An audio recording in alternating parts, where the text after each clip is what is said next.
මං ඉතින් මෙව්වා කියලා මට මොනා කරයිද දන්නේ නැහැ ඉස්සරහට. කියලා දානවා ඉතින් ආයෙ මෙහෙට බණවලට කියන එක්කුත් නැහැ.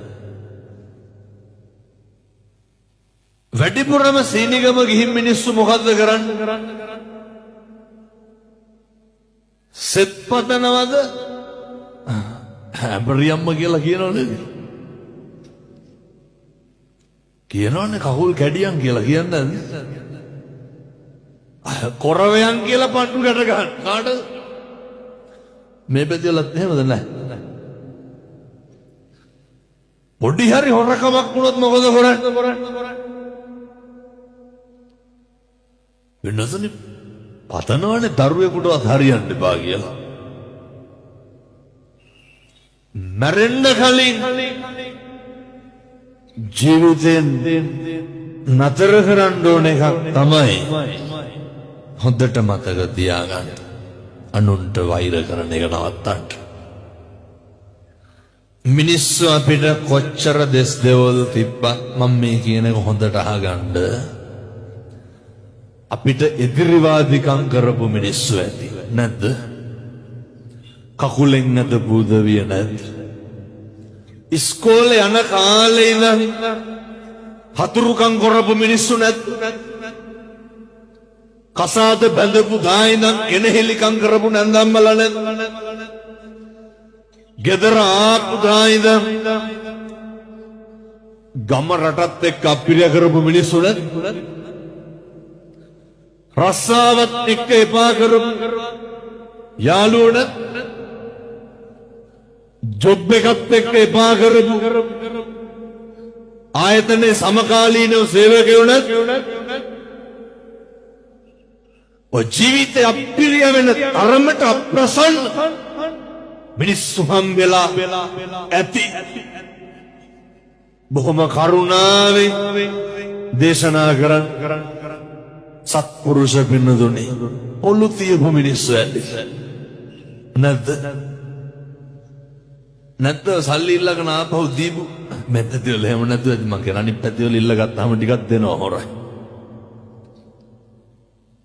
ඔය සමහරව ඉන්නවනේ කියනවනේ හාමුදුරුවනේ දුන්නොත් දෙන්නේ 500යි. ඇයි ගන්න බැයි නම් දෙන්නේ 500යි. අරගෙන ඕන තරම් දෙන්න ඇත්තේ. ඇත්තන්ගේ ජීවිතේට බොරු කියපු මිනිස්සු කොච්චර ඉන්නවද? රවට්ටපු මිනිස්සු කොච්චර ඉන්නවද? එකපාර නෙමෙයි දෙපාර රවට්ටපු මිනිස්සු කොච්චර ඉන්නවද? බොරු පොරොන්දු දීපු මිනිස්සු කොච්චර ඉන්නවද? අප්‍රසන්න කරපු මිනිස්සු කොච්චර ඉන්නවද? බුදුහාමුදුරුවෝ මොකද්ද උගන්වන්නේ? බුදුහාමුදුරුවෝ මොකද්ද කියන්නේ? ඒ මිනිස්සුන්ට අල්ප මාත්‍රයකින්වත් වෛර කරන්න එපා. ඒ මිනිස්සුන්ට අහිතක් පතන්න එපා. ඒ මිනිස්සුන්ට දෝෂයක් නගන්න එපා. ඇයි පින්නතුනේ මෙහෙම කරන්න එපා කියන්නේ? මෛත්‍රී කරන්න පුළුවන් එකම ආත්මය මොකද්ද? බල්ලොන්ට මෛත්‍රී කරේද? මෛත්‍රී වඩන්න පුළුවන් සතෙක් කියමු බලන්න. මොන සතාටද මෛත්‍රී වඩන්න පුළුවන්? මෛත්‍රී වඩනවා කියන්නේ අමුතුවෙන් කරන එකක් එහෙම නෙමෙයි. මැරෙන්න කලින් මේ කැත ගති නවත්තලා මැරෙන්න ඕනේ. හේතුවක් තියෙනවා. සංසාරේ පින්නතුනේ හරි කාලෙකින් අපි මිනිස්සු වෙලා උපදින්නේ.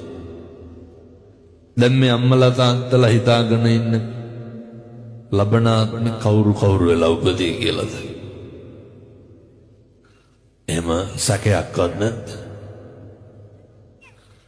කල්ප ගාන යනකම් මිනිස්සු වෙලා උපදින එකක් නෑ. හේතුව අර බුදුහාමුදුරුවෝ දේශනා කරනවනේ ආනන්ද හාමුදුරුවන්ට. ආනන්ද මේ මහ පොළවට නියපොත්ත ගහලා වැලි ටිකක් ගත්තාම ඕකේ රැඳෙන්නේ කොච්චරක්? ඒ වගේ බොහොම පොඩි ප්‍රමාණයක් පින්නත් මිනිස්සු වෙලා උපදී කල්ප ගානක් යනකම් ආය අපි මිනිස්සු වෙලා උපදින එකක්. දැන් ප්‍රශ්නයක් තියෙනවා. මොකටද මිනිස්සු වෙලා උපදින්නේ? ගැටලුවක් තියෙනවා. මේක ඉතින් තේරෙන්නේ නැහැ හොඳ. මට අදෙනකොට කතා කරනවා පින්නතුනේ හෙට ලෝක සුදු සැරෑටි දිනේ මං හිතන්නේ. හෙට එක අපේ ස්පේන් නැති තරුණේ කතා කරලා කියනවා හාමුදුරුවනේ මිනිස්සුන්ට මේක ගිහින් අද කියන්නේ දැන් මේ එනකොට කතා කරේ ඔය